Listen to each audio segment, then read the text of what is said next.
14 जून 2024 रोजी शिवाजी गणपती नाईक वय वर्ष 62 यांना ब्रेन डेथ झाला. डॉक्टर आनंद मालानी आणि उशक्कल हॉस्पिटल टीमने सदर पेशंटचे अवयव दान होण्यासाठी 13 जूनच्या संध्याकाळपासून तसेच रात्रभर अथक प्रयत्न करून ऑर्गन डोनेशन यशस्वी केलं. शिवाजी नाईक यांच्या कन्या प्रणोती शिवाजी नाईक, जावई अमोल पवार तसेच दुसरी कन्या प्रेरणा शिवाजी नाईक आणि मुलगा अक्षय शिवाजी नाईक यांनी अशा दुःखद प्रसंगी मानवतावादी विचार करून संमती दिल्यामुळेच सदर अवयव दान होऊ शकले. शिवाजी गणपती नाईक हे मूळ बोरगाव येथील असून चक्कर आल्यामुळे त्यांना इस्लामपूरमधील आधार हॉस्पिटल येथे प्रथम ॲडमिट करण्यात आलं होतं.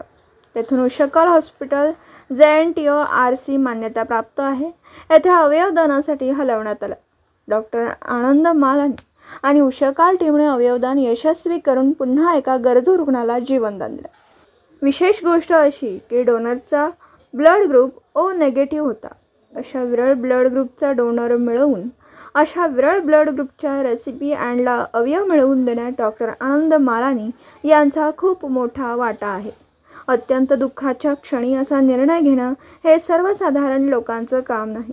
समाजाने अशा कुटुंबियांचा विशेष आदर करून त्यांना पाठिंबा कळवणं हे जागृत समाजाचं कर्तव्य आहे असे मी मानते. Doctor Hema Chaudhari, the federation of organ and body donation, Sangli जिल्हा कोऑर्डिनेटर.